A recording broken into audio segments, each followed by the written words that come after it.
next 10, 20 years, China should buy things from the world. Now, we have 300 million middle-class people now in China.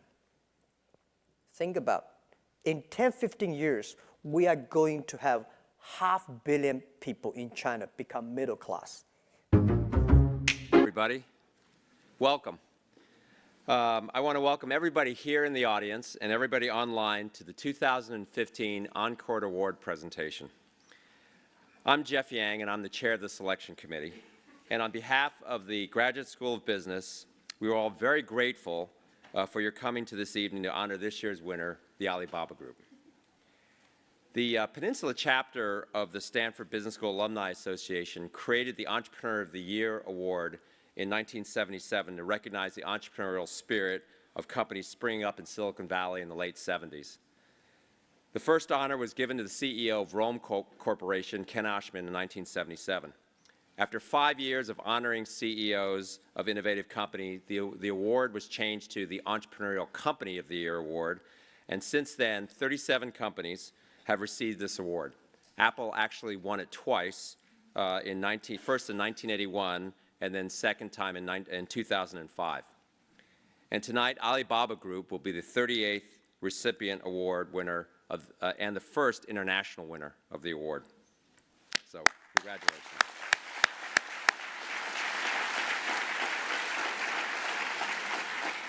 I'd actually like to take a moment to recognize some of the past winners of this award who are in the audience tonight or around campus.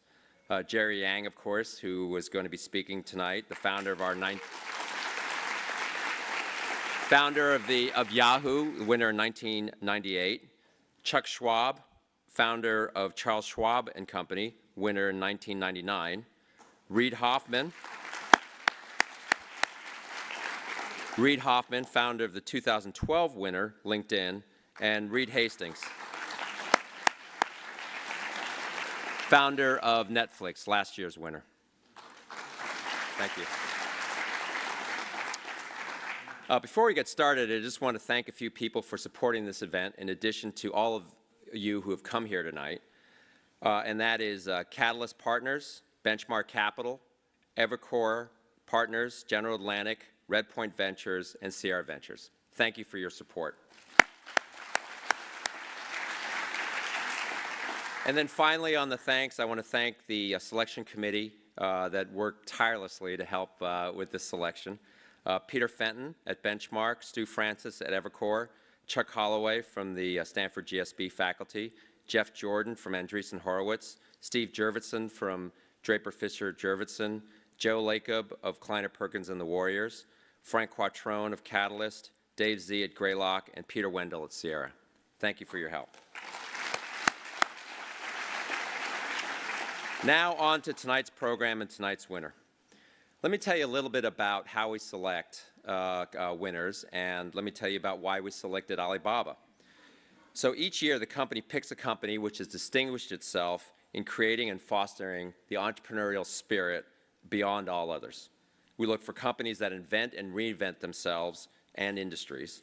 We look for global leaders in important spaces that shape landscapes. And we look for leadership teams where founders continue to drive achievement and entrepreneurial spirit.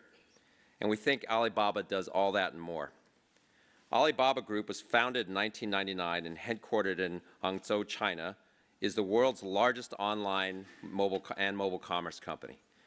Its mission is to make it easy to do business anywhere, and it's certainly done that and on a massive scale. As you'll hear, Alibaba has 10 million active sellers on the platform and 367 million active buyers, which is more than the population of the US and Canada combined. In the last fiscal year, the GMV in Alibaba was almost $400 billion, up 46% from the year prior. And a fun few facts that I recently learned: 86% of all goods purchased on mobile phones in China were done on Alibaba. They created Singles Day, which is celebrated on November 11th, 1111, which is now the world's largest shopping day. In a single 24-hour period, Alibaba saw $9.3 billion in sales, which is more than 3.5 times the total e-commerce sales in the US on Black Friday and Cyber Monday combined. On an average day, 30 million Alibaba packages are delivered, which is more than the largest day the United States Postal Service ever experienced. And last September, the company debuted the largest IPO in the world at $25 billion. So there's a lot of largest and biggest, and which is pretty impressive for a company that is still very young and innovative. And finally, its founder, Jack Ma, is widely considered one of the most innovative and thoughtful entrepreneurs in the world today, or possibly ever. So why do we pick Alibaba? That's why. Tonight, we're very fortunate to have Jack interviewed by our mutual good friend and renowned internet entrepreneur, Jerry Yang. Jerry needs little introduction, but deserves this and much more. He's a Stanford BS and MS grad and co-founded Yahoo in 1995 while working on his PhD at Stanford. And we wonder if, along with his mother, if he'll ever finish. He served in various management roles, including CEO and Chief Yahoo, and as a board member until 2012. Among other things, he also led Yahoo's investment, now famous investment in Alibaba, which I hope he'll discuss at some point tonight. Jerry has served as a director of Yahoo and Cisco, and currently serves on the boards of Workday, Lenovo, and Alibaba. He and his wife, Akiko, are well-known philanthropists and generous benefactors to Stanford, where he recently retired from the board of directors and as vice chair. Jerry and I have been friends for more than 20 years, and if I had $1 for every time someone called me Jerry, I too would donate a building to Stanford. Please join me in welcoming Jerry Yang.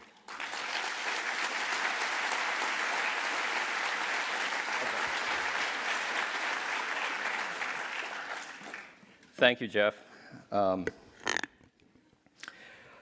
It's my honor to be here and to introduce the founder and executive chairman of Alibaba Group, my friend Jack Ma. As Jack likes to say himself, he's 100% made in China. But his story embodies very much the American dream. An English teacher with little means and no connections, Jack built Alibaba from the ground up.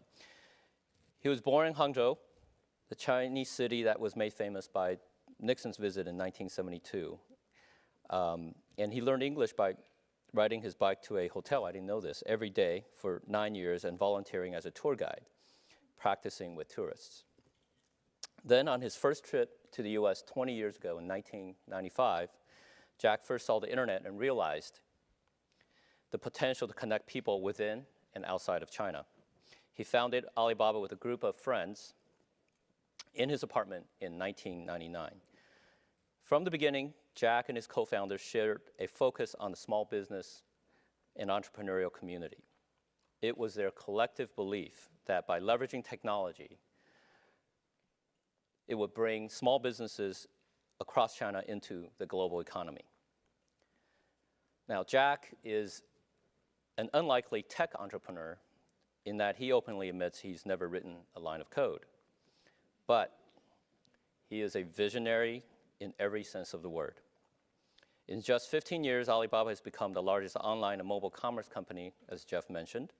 And not even Jack could have predicted the change he would bring to China, creating jobs and prosperity for millions in the urban and rural China, empowering millions of entrepreneurs and changing the way that people live.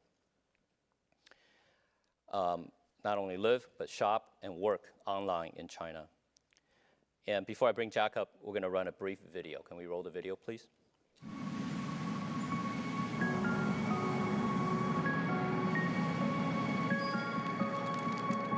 Alibaba was created in China and founded on a simple belief that small businesses are the bedrock of a prosperous society and that everyone who wants to do business should have the chance to succeed. We built what has become the world's largest online marketplace, where millions of small businesses can connect with their consumers, and where everything they need to start, run, and grow their business is only a click away. We helped entrepreneurs thrive in China, brought millions of people into the economy, and transformed how people shop, work, and live. Our efforts help to create jobs, spur innovation, and drive the growth of a new middle class. Although Alibaba was born in China, it was created for the world. And now we're ready to help small businesses prosper in every corner of the globe. We're building the infrastructure of commerce for the future, using technology to break down barriers and expand the boundaries of what's possible. So that someday, anyone who wants to do business anywhere will be able to connect with people everywhere.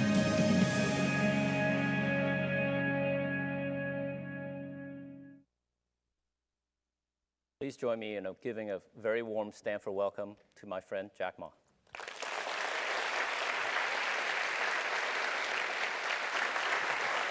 Thank you.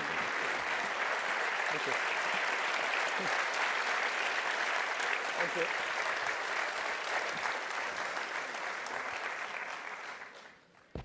So we'll go to about 35 minutes where I have some questions that I prepared for Jack. He hasn't seen them.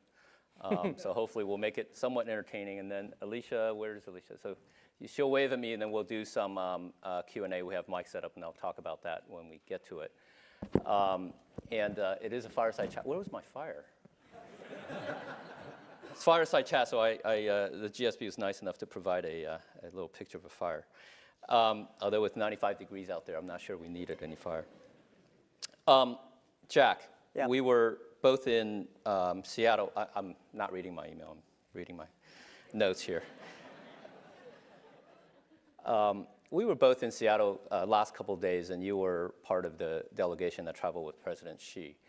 And there were many interesting things that were discussed, and you were on a panel Tuesday morning that included entrepreneurs that were selling sausages and brewed coffee, and what common themes with the President Xi, what common themes did you all explore, both on the Chinese side and what did you hear on the US side? Well, first I would like to thank Stanford for giving me this great honor. I never thought that I can have this privilege to get this award. Because remember 20 years ago when I was in Seattle and discovered internet, and 19 years ago, first trip to come to the Silicon Valley. And I was so excited by people, especially in the evening, all the roads, traffic jam. I'm excited by that, especially in the Sunday and Saturday weekends, all the parking lots, there's no place to parking car. I think this is so exciting, which China should have that. And I go back, and that's right, now we have a traffic jam, but we all... So we went back and started the business. Well, and I never know I would be able to survive for 20 years. So I call myself like a blind man riding on the back of a blind tigers. And for 20 years, survived to today, still surviving. But we want to make this company last 102 years. So we finished only 16 years. There are 86 years to go. So I hope that 86 years later. Explain why 102. So you started in 1999. Yeah, because in China, everybody want to make company for the last 100 years. This become a slogan. Nobody take it seriously. So if you want to give, the KPI to your people, it should be very specific. Then people know it's serious. 102 years that we were born in 1999, Alibaba. So last century, we had 1 year, and this century, we want to have 100 years. Next century, 1 year. 102 cross-rich centuries. So very specific. So in our company, we never talk you're successful or not, because we think there are 86 years, next 86 years, there are many chances that you will fail. So that's why we say, don't talk about you're successful. 86 years later, we talk about it. So, well, I think the Seattle trip was very good. And we heard what the American entrepreneurs and business leaders worry about. And I think the American business leaders also hear what we worry about, what we need. But I think that in the essence, all the entrepreneurs and the business leaders in the world are the same. We want to create values for the others. But there is a lot of a misunderstanding between us. And my suggestion is that the U.S. and China should not like a chicken talks to ducks. Everybody want to tell. Nobody listen. We need a common language between chicken and ducks, right? People talk the same language. We have the same standard. And I think this kind of dialogue is pretty effective and useful. And I suggest that we should have a U.S. and China business dialogue talk annually, every year, once in America, once in China, get the government leaders sitting there and how can improve the business environment. Normally, government leaders have a lot of dispute, argue, but business people, we talk a lot. If we don't talk, there will be problems. So I think the Seattle trip is good. Yeah. Yeah. Good. I surprised you even answered my question. That's good. Usually he'll just talk about whatever he wants to talk about. So thank you. But I try to talk the duck's language, you know. The Chinese economy has been on everybody's mind, right? I mean, and people are worried here that the slowdown in China will affect global economy. How are you seeing things? I mean, obviously the stock market has been kind of a symbol of something that's a bubble, but what is going on in China from your viewpoint? What's your perspective? I mean, you're not an economist, but you see so much going on there. Yeah. Well, first, I think people in the States, in the West, worry about China. I think it's a good thing. Because every time when West worry about China, China go up. And when people in the Western think, wow, China's have a good future, and China has a problem. And China, the Western has been suspect China growth for past 30 years, right? So that's fine, and it takes time for both sides to understand each other. Well, China, I think, keep on growing for 10, 11, 12% for so many years. I don't think it can last long, and it's impossible. As I said, it's like a human body. When you are 1.8 meters tall, you cannot keep growing like that pace all the time. You have to keep grow in your quality, the brain, not the body size. And especially today, I don't think, first, it's impossible to keep 10, 15, 11% growth annually. Second is that China needed to be slowed down and have to learn to be slowed down. Because when you see the water, when you see the air, when you see all the resources we used, it's impossible and it's ridiculous. And we don't want to, China have making a lot of money, and we spend the money on the medicine and spend money in the hospital. This cannot work. So on the other side, people like me, I think China is slowing down for 7%. Good. But the thing, even 7%, think about, we are still the fastest growth economy in the world. And with the 7% of the total GDP, think about it, guys. This is lots of money. We should use the money in a better way. We need the quality, not the quantity. 30 years ago, we need a lot of quantity, but now it's quality. So I think in the West have a high expectation that China should have quality. China should control the air and pollution and this and that. When we really start to do it, people start to worry, which is fine, but it's slowing down. On the other thing is that I think China economy is not that bad. There are two things. There are three called the three 马车, right? Horse carriages, yeah. Right? Investment, infrastructure, exporting, domestic consumptions. These are the three things that China's always proud of, that these are the three engines that put China economy grow. But the investment of infrastructure slowing down. And exporting slowing down. These are the two things government is very good at. They love to do it because they have the power to exporting and investment. But there's one thing they could not do it good way is the consumptions, because consumption is not done by government. Consumption is done by entrepreneurship and market economy. So I think people like us have the great opportunity. Now it's our turn, not government's turn. After 30 years, government pushed the economy in their way. And now it's our way. So I consider this as an opportunity for real market economy. And the next thing is that I said yesterday on a conference to the dialogue, there are a lot of misunderstanding, culture difference between American and Chinese. When Americans think about the economy is slowing down, that means people don't have money to spend. Oh, guys, different. You guys know how to spend tomorrow's money, future's money, or other people's money. But we Chinese, our habit is to save money. We'll always keep the money in the banks. China's been poor for so many years, so we worry about it. When we have money, we put it in the bank. When we have money, we put it in the bank because we know tough days are coming. So you see, China has the largest banking deposit in the whole world. We also deposit a lot of money in the States, right? When we know when the tough day comes, we start to pay, we start to buy. Now, the tough day comes, people still start to buy. With our number shows on our website, right, we are the largest, 12% of the total China retailer. The consumption is still going up healthily and aggressively. Especially the economy is bad, people start to buy online because it's cheaper. The other is difference. My grandmother has only one shirt in her robe. My mother has 3. My daughter generation, 50.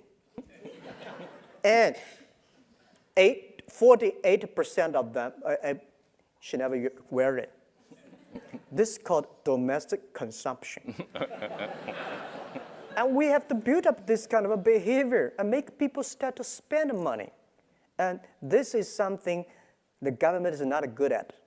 We know how to make this thing happen.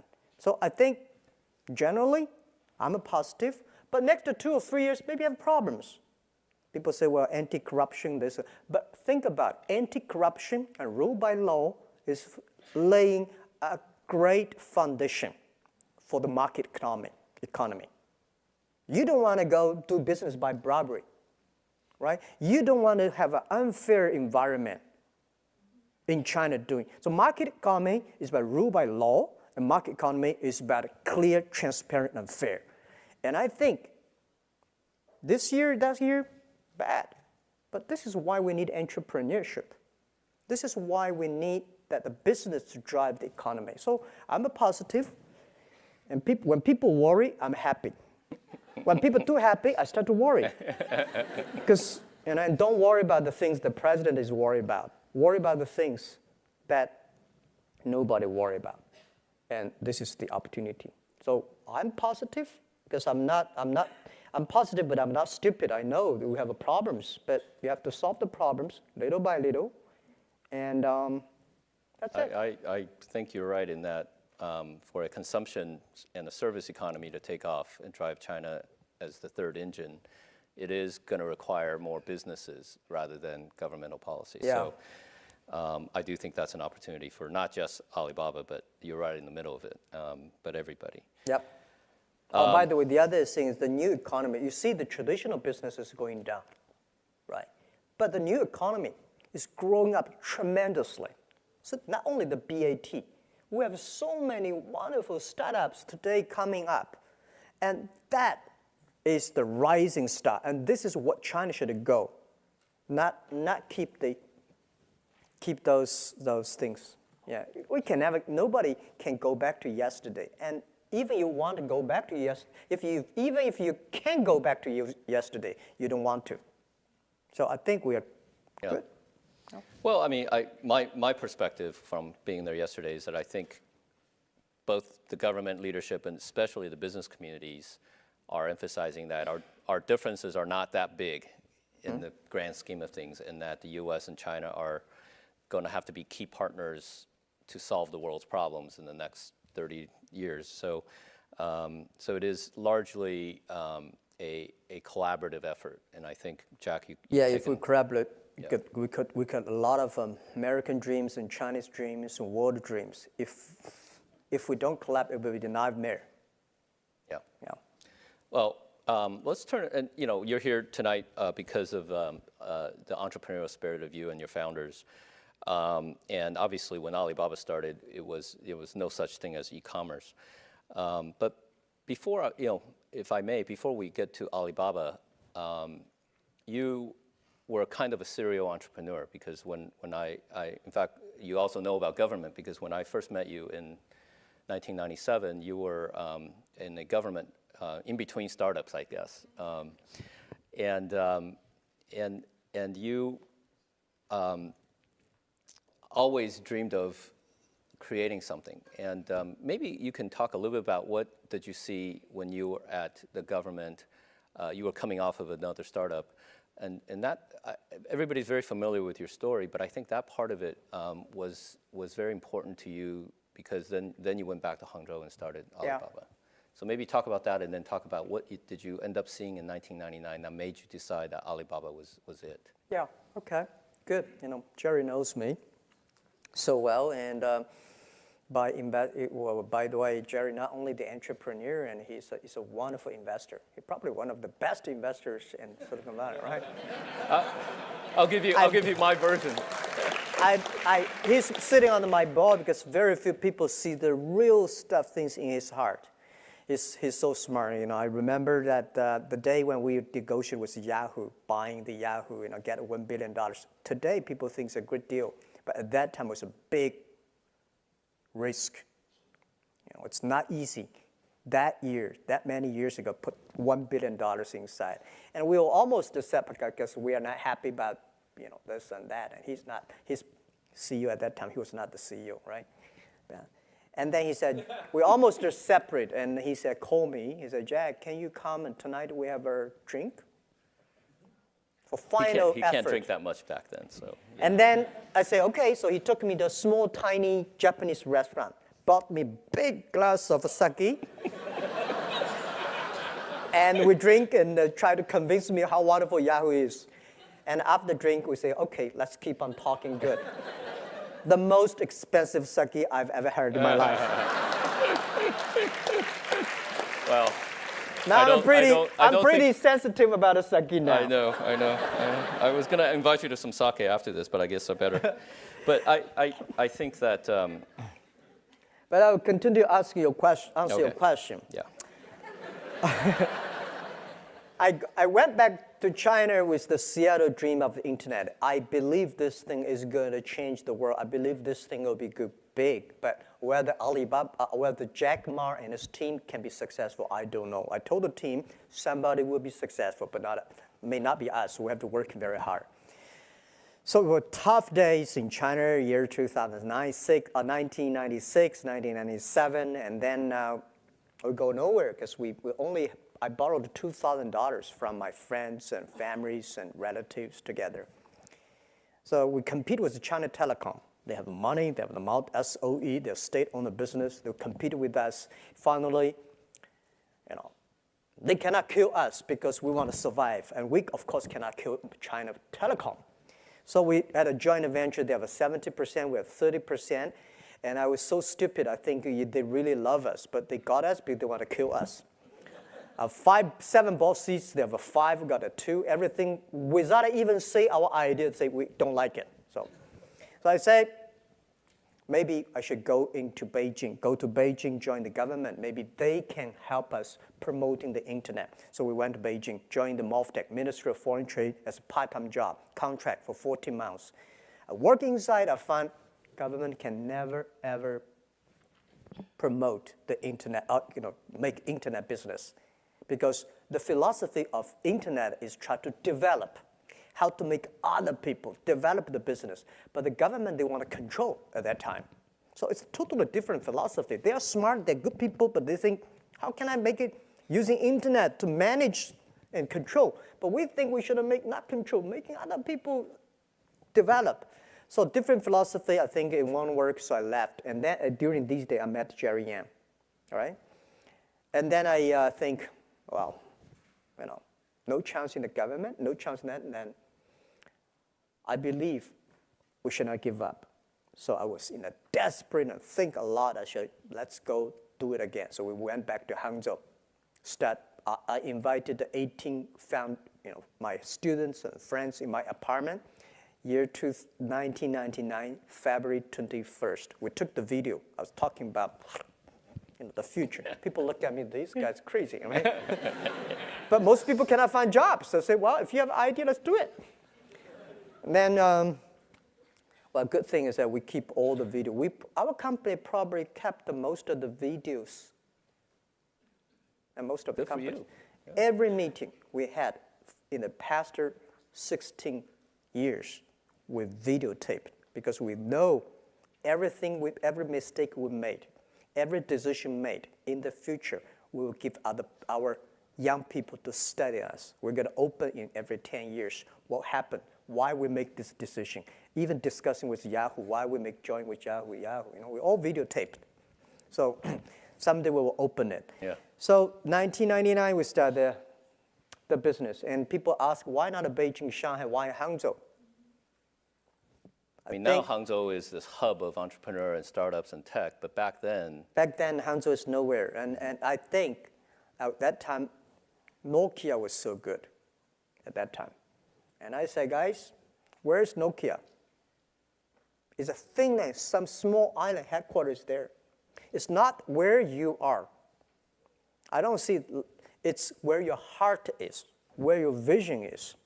So we said, Beijing, they love SOE, state-owned business. Shanghai, they love multinational companies.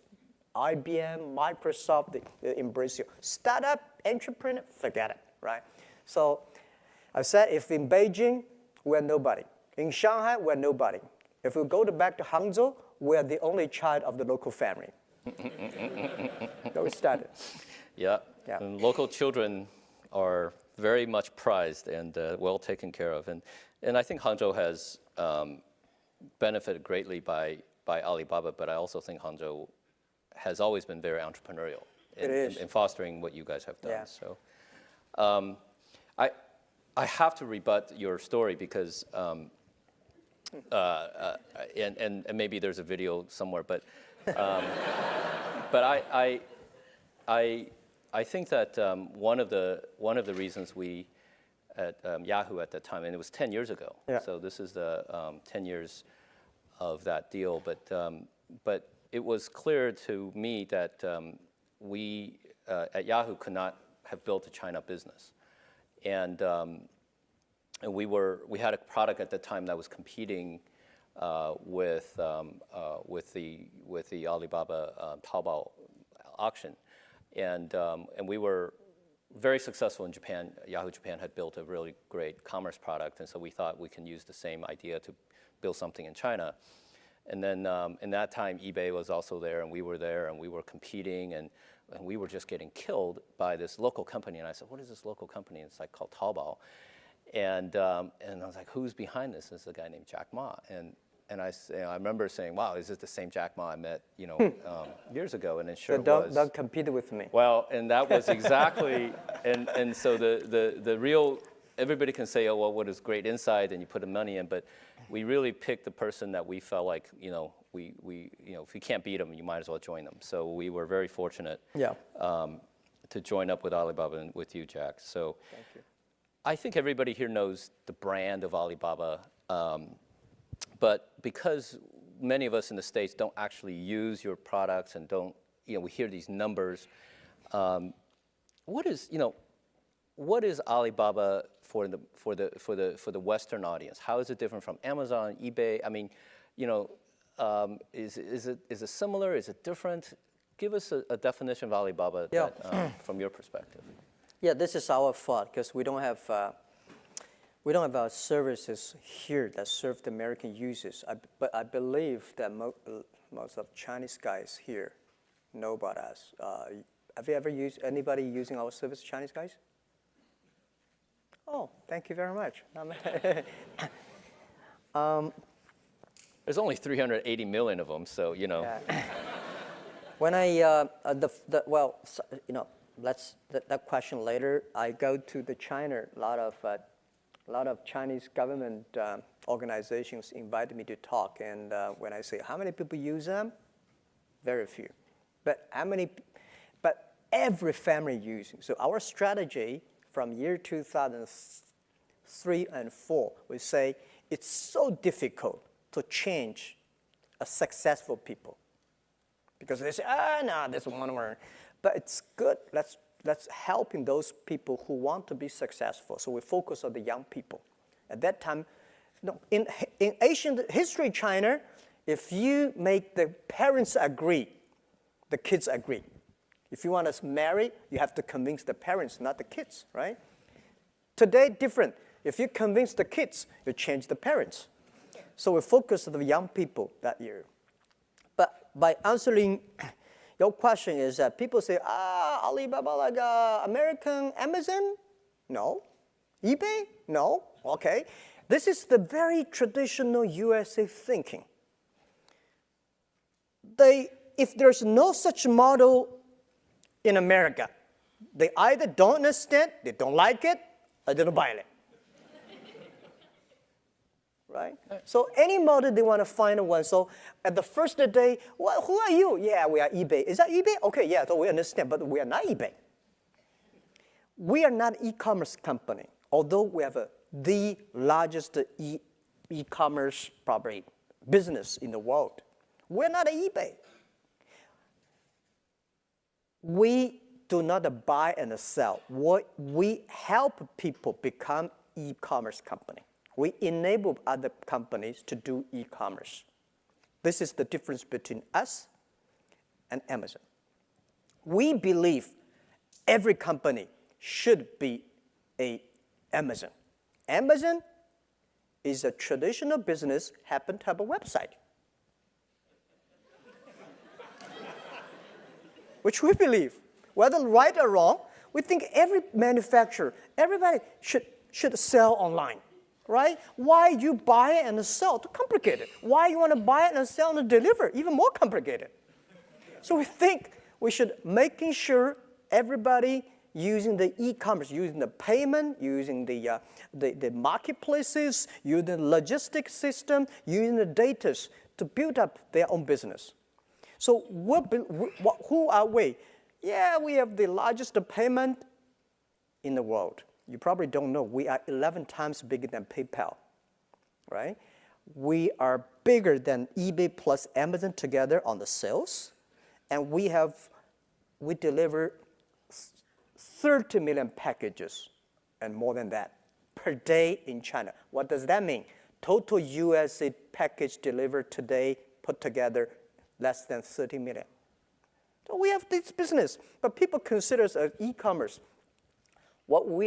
Who we are infrastructure of business in China. If you want to find buyers and sellers, our marketplace help you. Taobao, Tmall, Alibaba. If you want to having a payment, financial service, Ali Ant Financing help you. If you need a data service, Ali Cloud Dating service to help you. By the way, people only know about cloud dating here, the Amazon. Soon you will know us. And the third, logistic. We got 2 million people deliver products for us. So people in the States always question, how can you deliver things? And why you don't have your own deliver guys? Guys, the difference between USA and China is that you have a UPS, Federal Express, wonderful system. The traditional e-commerce company in the States, that they still do some supplementary to that. China, about 40 million packages per day. How many people you need? We believe in 10 years, every day China will deliver 300 million packages per day. On 11/11 day last year, we delivered 270 million packages per day. 11/11 we could sell more things. Why? We control the traffic, we control the selling. The reason is that we worry about the delivery. If the snow comes in November and the winter comes, the whole China traffic will be jammed. This is something that we're worried about. So we believe in 10 years, China will have at least 10 million people deliver things on the street. So even if you hire 1 million people to deliver things for you, you only have 10% market share. And I don't think we can manage 1 million people on the street, develop people. Because every day you have so many car accidents, you'll make you die.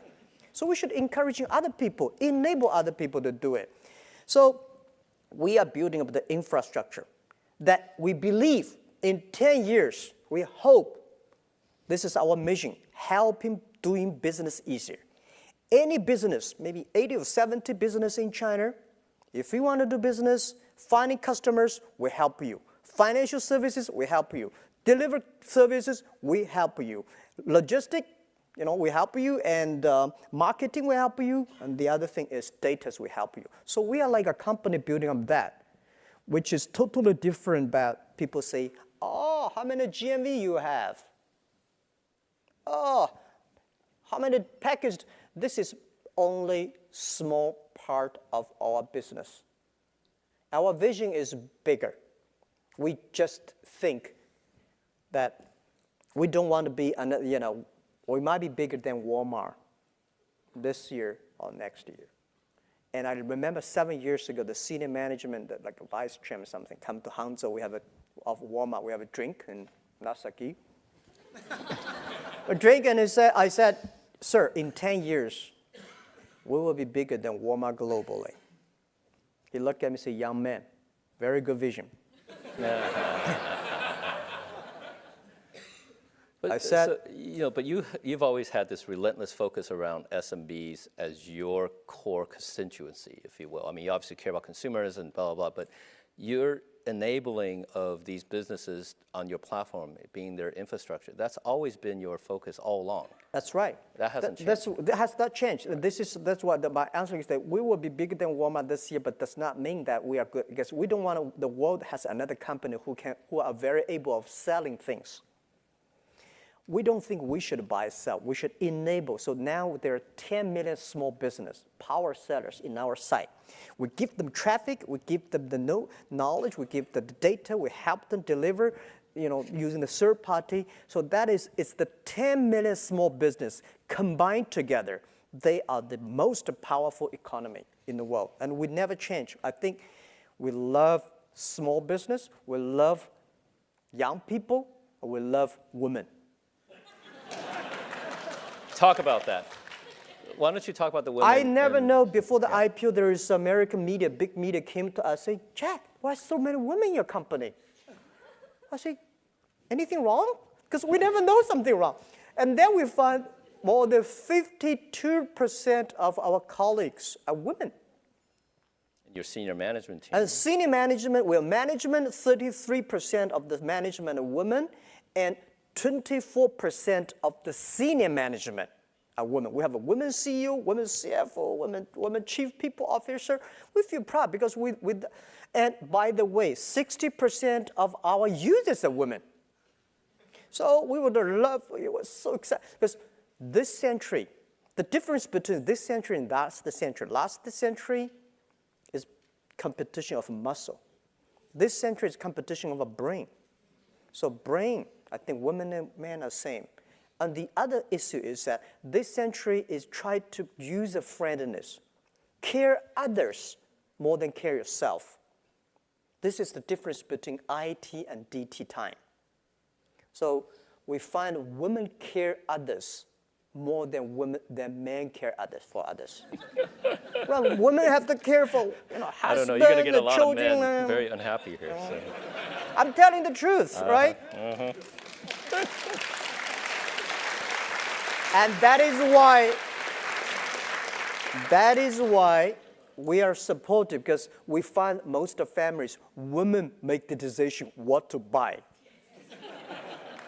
These are the most important decisions. And so we are happy about that. Yes, Yeah. can't argue with that. Great. That sounds, I think that vision of Alibaba, albeit very consistent from day one, is something I think is reaching an incredible scale. When is that coming to the US? What's your global, and not just US, but globally, talk about what is that? Is it the same vision that you will roll it out in the global sense? What is your what can you tell us about Alibaba's international plan? Yeah, I think at least the day when I retire, or the day that at least I can see the company, I don't want the company to change the mission that helping doing business easier for small business. But we never say we're helping Chinese small business doing business easier, helping globally. This is our vision and our mission that we will never change that. But maybe 60 years old, later, I don't know where I'll be there, but they probably go skyrocket, whatever, But the day when I see it, I don't want a company change that mission. And our global strategy is probably different from the American ways. In the past 20 years, globalization is more like Americanization, helping big companies going, does not mean bad, contribute the world a lot. Right, the past globalization, helping big companies going global. But I think because of the internet, next 30 years, globalization should help small business going globally. For China, because of us, last year we created at least 14 million jobs for China by helping small business, by enable small business with the technology we have, with the resources we gather together. So if we can help more small business in the world, we can help millions of people create jobs, innovations. So we will never change it. So our global strategy is that we want to build up an EWTO, that helping small business sell, buy across the board, help consumers, help American consumers, help the African consumers to buy online within 72 hours, they can receive the products. We want to help the agricultural products, small business in America, sell to China. So our different, in the past 20, 30 years, China is selling. China is exporting. And I'm trying to convince the government, and they accepted that. And I said, next 10, 20 years, China should buy things from the world. Now, we have 300 million middle-class people now in China. Think about, in 10, 15 years, we are going to have 500 million people in China become middle class. They need high-quality products. They need good services, which I don't think today China's land, water can provide that. So we can help more importing from America, importing from Europe, and big companies already almost everywhere in China. Let's help the small guys. This is our strategy. So we are not coming here to America to do business competing with, when you talk about business here, people always ask, when are you going to compete with Amazon? When are you going to compete with eBay? Well, the world is so big. Why you always think about a competition? Think about helping the small guys to go to China. So our strategy is the same, helping small business of the world, helping them go to China. And I feel excited about that. And then I will be more welcome here. Right? People say, you guys come here to sell again? No, so I come here to buy. Before we open it up to questions, I just, and if you have questions, I think a mic is getting passed around, is that right? Let me just ask one more topic, and if you can keep it somewhat contained, we'll get to the questions. Which is on the subject of philanthropy, because I know you have taken a leadership role in issues around the environment in China. You have personally started a foundation. Just talk about both your personal progress in terms of thinking and doing philanthropy, and also, how is philanthropy going in China in general? Okay, thank you. Well, honestly, I'm a lucky guy. I would say whether I'm the luckiest guy or unluckiest guy in the world.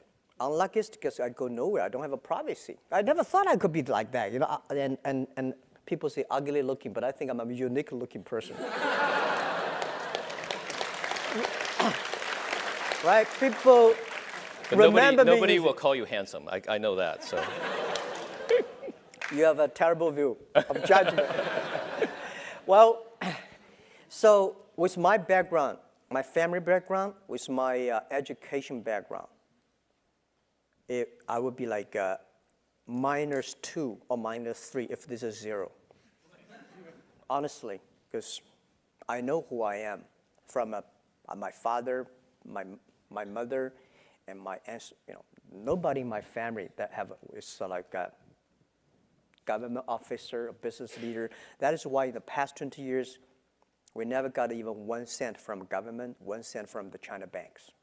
Because you don't have any 关系, right? So you just have to do from scratches. And with no matter how hard I work, I probably like a 2 or 3 if there's a 10, 2 or 3, that's my top. But today I'm like a 6. So the 4 difference, that does not belong to me. That's not me. So people think, Jack, you're so good. No, I'm not that good.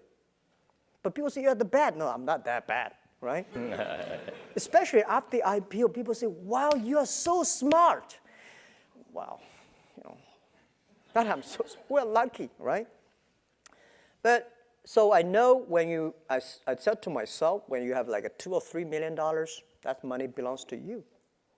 But when you have a $20 million, trouble comes to you because you don't know the RMB or US dollars valuation up, devalued into the banks or stock market or buy bond, headaches. But when you have a $1 billion, remember, that is not your money. That is the people's expectation on you. People put their hope on you because people believe you can manage these money resources better than the others. If you think these are your money, you will be in trouble. So I never think the money that I got, people say, well, Jack, you're one of the richest guy in China. No, I'm not. I'm helping others to manage the money. So I think, how can I spend the money better? And what I worry about, what I want to do, I want to do education because I was trained to be a teacher. I feel guilty for only taught school for 6 years. I feel good about that. So that's why I'm talking everywhere. I think of myself CEO, Chief Education Officer. Try my best to communicate. So, I think China education system, people say have problem. China education teaching knowledge is so good. 中国的教和育 teaching, we're the best, one of the best in the world. Go to any universities, Chinese students taking exams are the best. In the Stanford, I think, right? They're pretty good. They're very good. But the cultivate, the culture, teamwork, these are terrible. So we got to put more efforts on that. This is something I want to help. And second, environment. I worry about the air pollution, the water, all these things. And so that's why I joined the Nature Conservancy. And the other thing is the infrastructure of the philanthropy. Bill Gates tried to convince me, and with Warren Buffett years ago, came to China, we should donate every money. And I asked them, well, how old are you, Warren? He's 80. I said, when I'm 80, I will donate my money.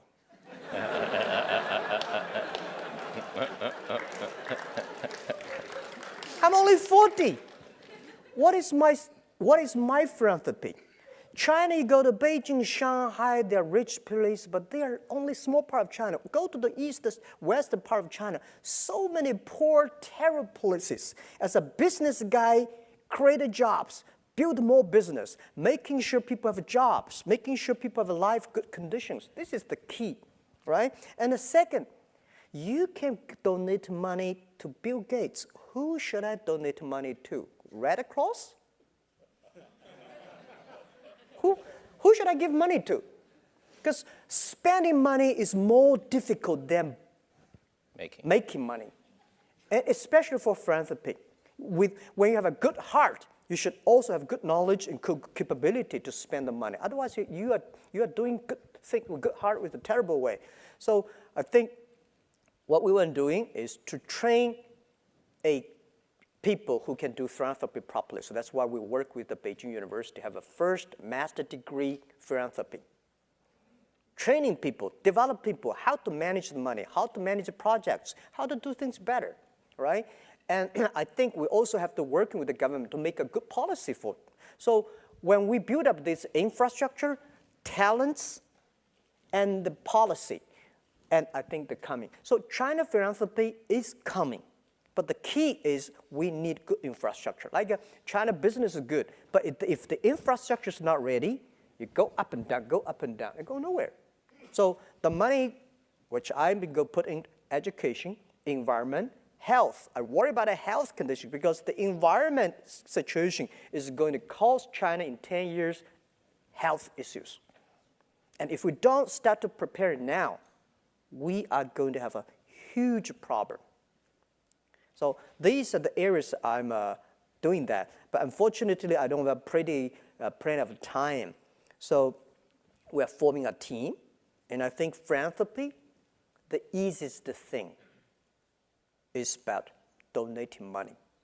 The most difficult, valuable thing is about time and action. So this is something that we put 0.3% of the total Alibaba revenue every year into the environment protection, water protection. This is probably pretty unique. It's not profit, revenue. If there are any shareholders here, I already wrote on our IP book.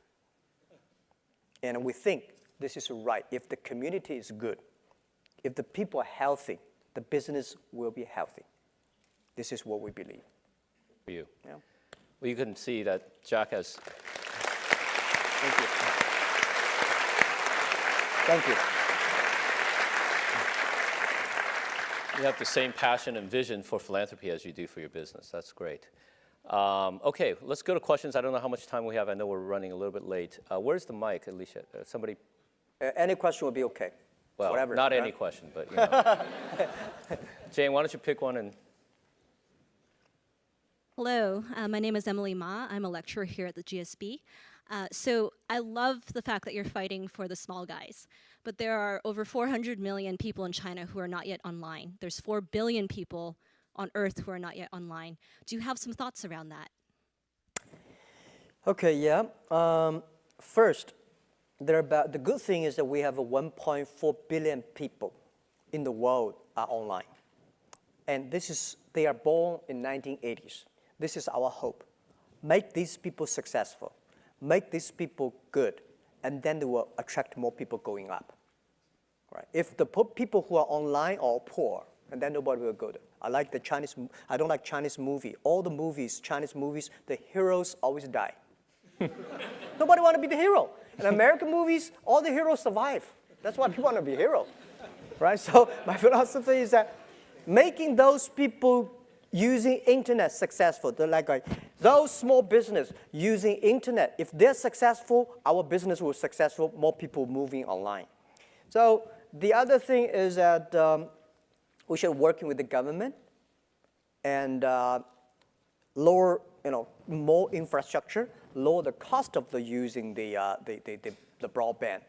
Yeah, I mean, there are a lot of things can be done, but good thing is that 1.4 billion people born in 1980s. These are our hope. These people will change the world.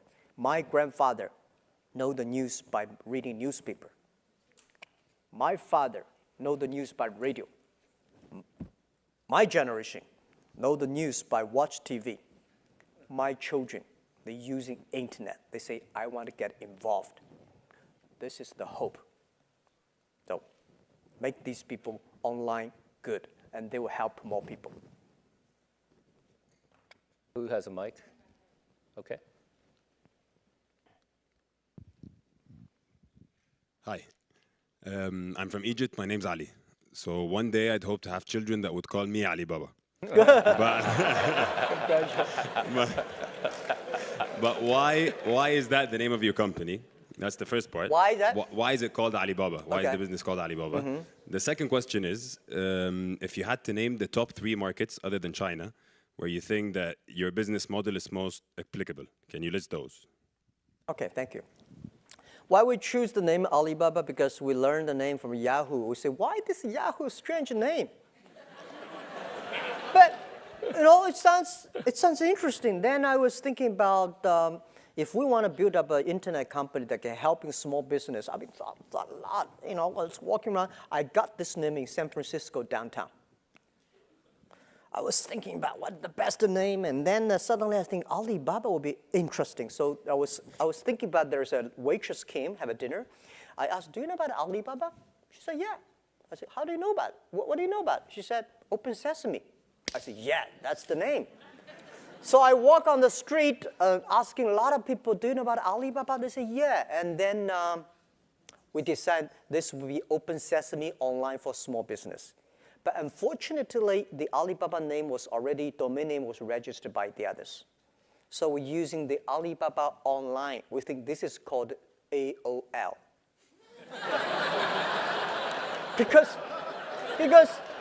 you know, American online, it would be impossible to have that domain name and servers in China, is that right? Or in Egypt, American online, people, you know. But Alibaba online, everybody agree that. So later we bargained, you know, we got the name from a Canadian guy, but I love that name. So now we also register alimama.com, you know. Well, our model helps those nations have the small business. If you have a lot of small business, if you have a poor infrastructure of commerce, the reason why China e-commerce grow faster than American, because the American infrastructure of commerce was so good. You have a Walmart, Kmart, whatever mart everywhere. Because they don't need it.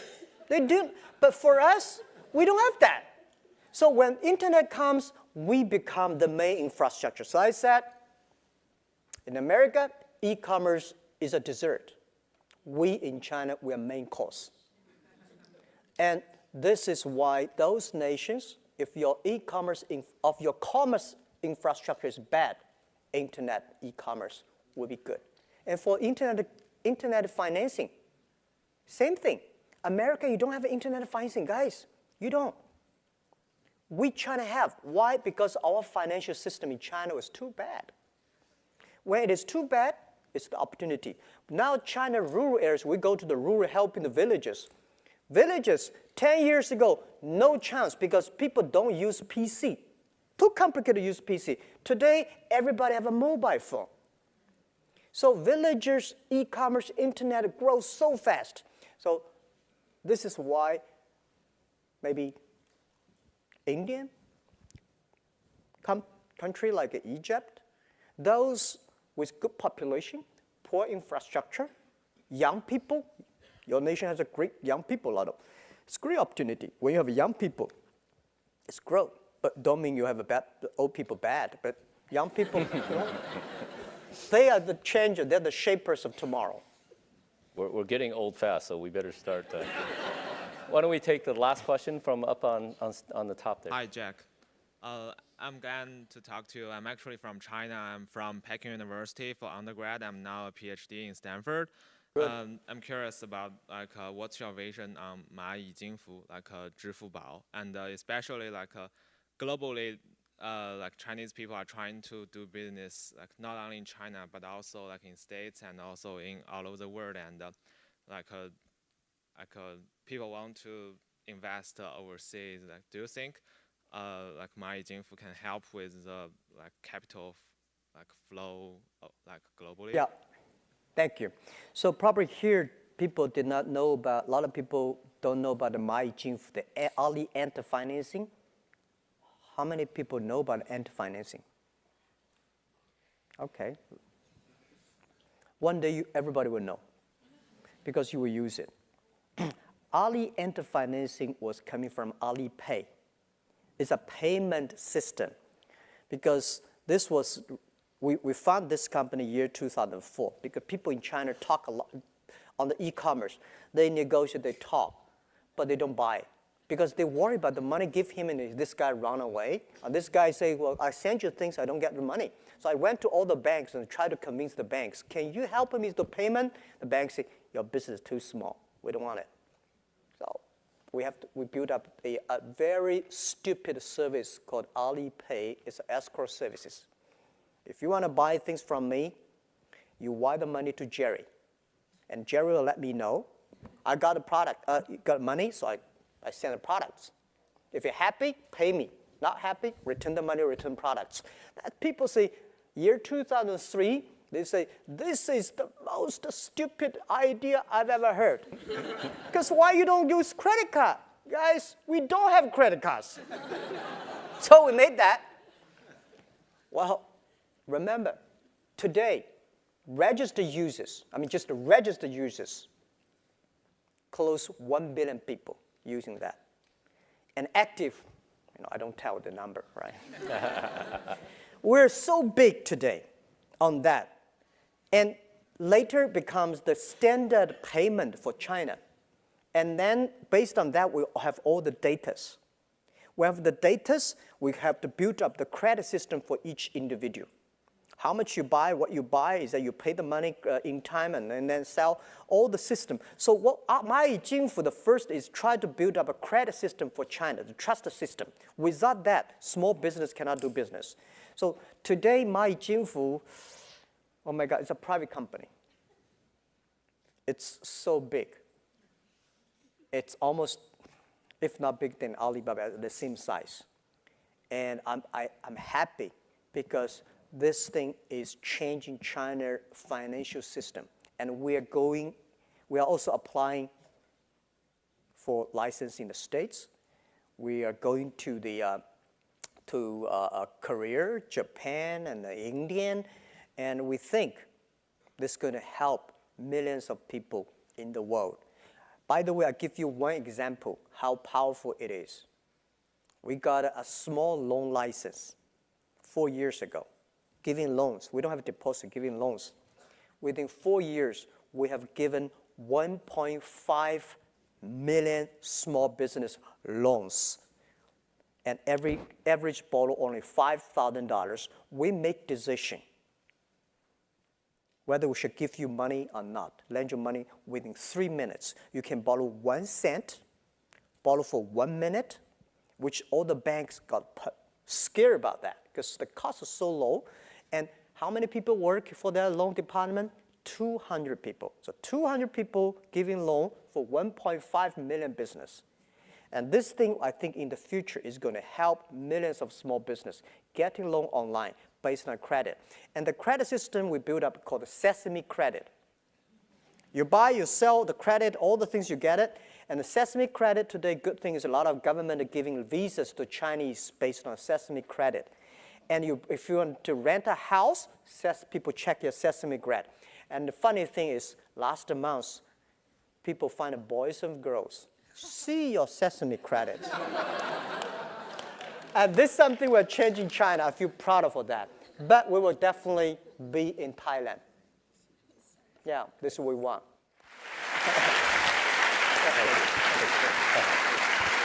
Jack, on behalf of the Stanford Graduate School of Business Alumni Association, we want to congratulate you and present you the award for the Entrepreneurial Company of the Year. Thank you so much.